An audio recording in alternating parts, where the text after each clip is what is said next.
Welcome one and all, I'm Decoy, back with some more cool and unique camp locations for you. Starting off in the forest, we've got a rather simplistic spot, but hey, it does come with an NPC. We also have several iron veins, which is actually the entire reason the NPC is here. He's here so he can do a really horrible job at mining. He did not get the memo before coming to Appalachia that he should bring a pickaxe, so he is failing miserably using a shovel. Now, right past him, there is a chem box, so you can get some free drugs, which is always awesome. Now, I should note that when I arrived here, there was a mongrel that attempted to murder him, but hey, the settler won that fight.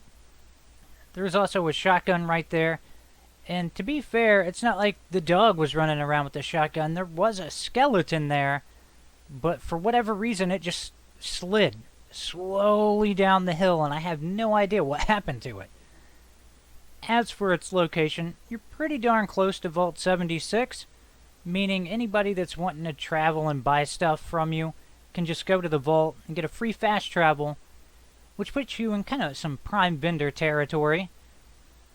Now on to Ataxic Valley, where, yet again, we've got a rather simplistic spot, but this location is right on the edge between Ataxic Valley and the forest, so you actually get more of the look of the forest while you're just barely inside and considered Ataxic Valley.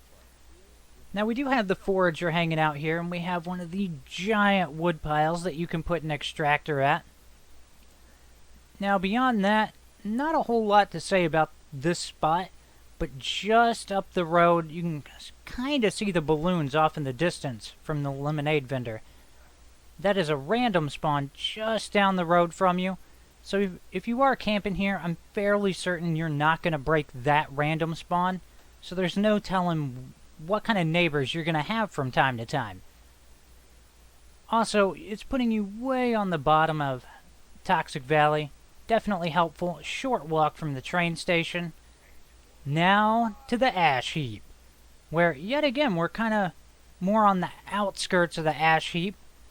I mean, it has more of that look of Savage Divide. Also, yeah, PrizeBot ambushed me here. I'm not sure where his random spawn started at. I just know that he showed up to harass me and give me a gas prize certificate, which I can't wait to turn that in.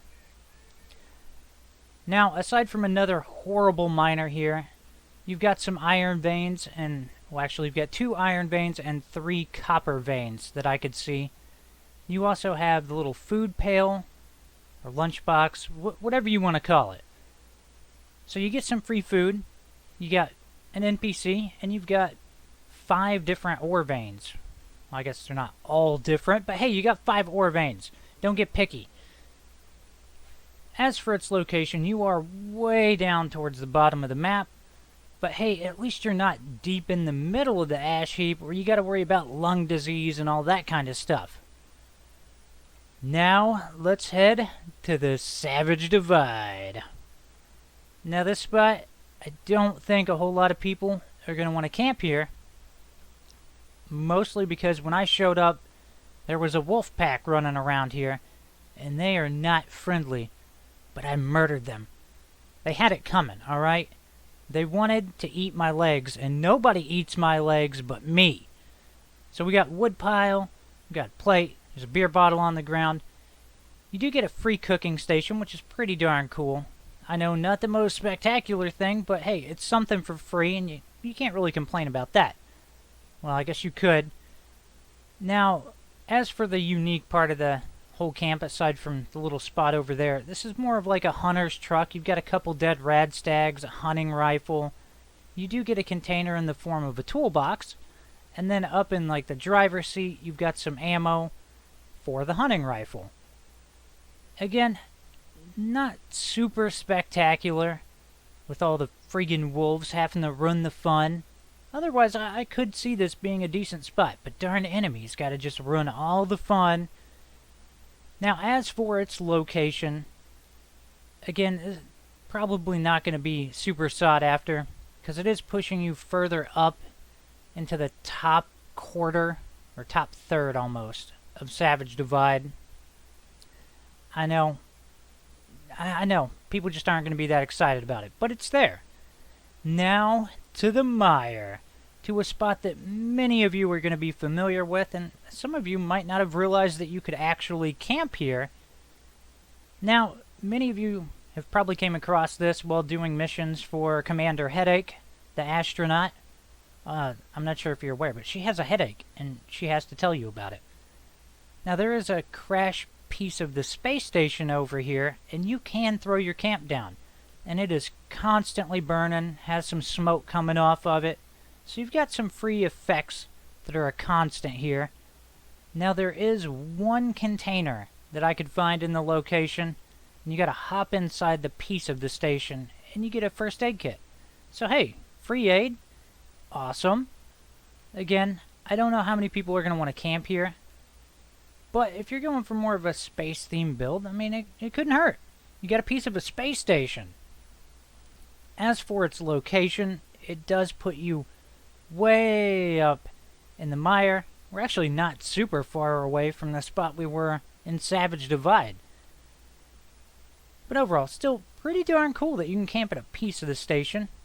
But now let's head down to Cranberry Bug. Oh yeah, my favoriteest place in all of the places I don't like.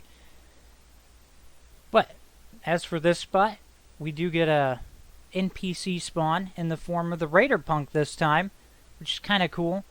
It is kind of weird though, because normally he would walk over and chop wood, and I guess he wasn't having any of that today.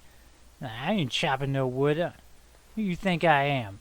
You think I'm the forager or something? Now this spot does feature a beaver dam. You've got plenty of water. And because it says beaver territory, there are some beavers running around here. Always cool. That's free food. But way off in the distance, out by those trees, that's hardcore robot spawn territory. So I'm not really sure if building a camp here is going to attract their attention. But it's something you should be aware of. As for its location, you are pretty darn close to Watoga. You're not super close to a Fisher site that I know of. But that's going to wrap all of these up. I hope you've enjoyed them. I'll be back before you know it with more cool and unique camp locations. As usual, please remember to like, sub, and share. Later.